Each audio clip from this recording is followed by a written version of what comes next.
मलिकपुर नामक गांव में गंगाराम करके एक व्यक्ति रहता है। उसका गुस्सा हमेशा नाक पर ही रहता है। गुस्सा आए तो किसी को भी कुछ भी बोल देना उसकी आदत थी। गंगाराम को बीवी और बच्चे रहते हैं। उनके ऊपर भी हमेशा चिल्लाते रहता था। ए क्या रे, सांबार बोला तो दाल बनाई, तेरे को दिमाग है क्या? तू इंसान ही है क्या? हट तेरी की, तेरे जैसी से शादी किया करके मेरा चप्पल मेरे मुंह पर ही मार लेना, ऐसा कर रही तू?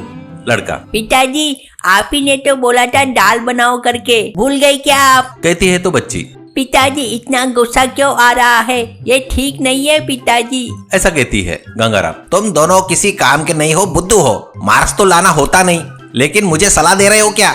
चुपचाप खाओ, नहीं तो दोनों को मार पड़ेगी, करके चिल्लाता था।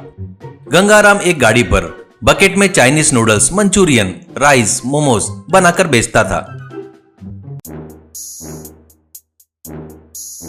वो बहुत ही टेस्टी रहता है करके लोग वहां पर बहुत ही खाते थे। आने वालों के साथ भी गंगाराम ऐसे ही टेढ़ी बातें करता था। एक दिन एक व्यक्ति, क्यों रे गंगाराम, तुझे इतना गुस्सा आता है? ऐसे गुस्से से आने वाले कस्टमर के ऊपर चिल्लाए तो तेरे पास कौन आएंगे रे लोग? वो तू नहीं सोचता क्या? कहता है तो गंगाराम, आने वाले आएंगे और जाने वाले जाएंगे। मुझे गुस्सा दिलाए तो मैं किसी को भी नहीं छोड़ूंगा। तेरी फालतू की सलाह अपने पास रख, मुझे तेरी सलाह की जरूरत नहीं है। तेरी सलाह पुंगड़ी बनाकर जहाँ डालना है वहां डाल ले, ऐसा कहता है। उसी गांव के बाजू में एक आश्रम रहता है। उसमें आचार्य करके गुरु रहते हैं। उनके पास कुछ लोग शिष्य बनकर रह रहे थे।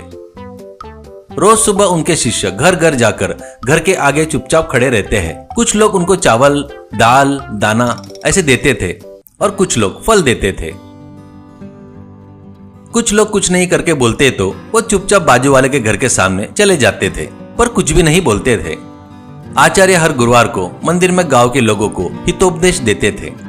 बेमतलब का दिखावा करके पैसे बर्बाद नहीं करना चाहिए, करके बोलते थे। वो सुनकर गंगाराम को बहुत गुस्सा आता था और वो, हट तेरी की, ऐसे बेवकूफों की वजह से ही मेरे जैसे लोगों के धंधे मार खा रहे हैं। लोग खर्चा करेंगे तो ही हमारा धंधा चलेगा ना। इसकी बातें सुनकर ही इस बीच लोग मेरी गाड़ी पर आकर खाना छोड़ दिए। असल में ये बुड्ढे को क्या तकलीफ हो रही है क्या? करके गालियां देता था। एक दिन आचार्य खुद भिक्षा मांगने आते हैं। घर घर दुकान दुकान घूमकर भिक्षा मांग रहे थे। वैसे ही गंगाराम के गाड़ी के पास आकर सामने चुपचाप खड़े हो जाते हैं। उसको देखकर गंगाराम को बहुत गुस्सा आता है। आए क्या बाबा, आओ आओ, तुम्हारे ही राह देख रहा था, तुम कब आओगे करके। तू एक फालतू आदमी है, एक पैसे का काम का नहीं है, ऐसा नीच आदमी है तू, किसी काम का नहीं, एकदम फालतू है तू, ऐसा कहता है। पर आचार्य चुप रह जाते हैं। इससे गंगाराम को और भी गुस्सा आता है। तेरे बारे में, तेरे आश्रम के बारे में मुझे सब पता है। तुम सब लोग मूर्ख हो, आलसी हो, तुम और तुम्हारे शिष्य परम नीच हो, ऐसा कहता है। आचार्य कुछ भी नहीं बोलते। इससे और भी ज्यादा गुस्सा आकर गंगाराम गंदी गंदी गालियां देता है। फिर भी आचार्य में कोई फर्क नहीं दिखता। गाली दे देकर गंगाराम कुछ देर बाद थक जाता है और गुस्से से गंगाराम आकर उसके चेहरे को देखता है। उनके चेहरे पर वो प्रशांतता, तेज को देखकर एक क्षण के लिए रुक जाता है। गंगाराम गुस्से से, क्या हो रहा है, ऐसा चुप है? तू इतने गाली खाया, फिर भी तुझे थोड़ा भी गुस्सा नहीं आया क्या? मुक्का है क्या, जबान नहीं है क्या? दिखा एक बार, ऐसा कहता है।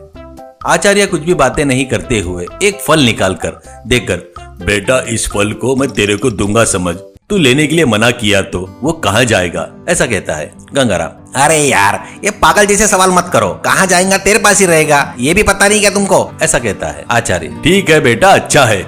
वैसे भी अभी तक तूने जो गालियां दिया ना, वो मैंने लिया ही नहीं, तो अब वो कहाँ है तुझे पता है क्या? ऐसा कहता है। इससे गंगाराम चौंक जाता है। उसने दिया सो गाली उसी के पास है ऐसे लगने लगा उसको। वो देखकर लोग जोर जोर से हंसते हैं।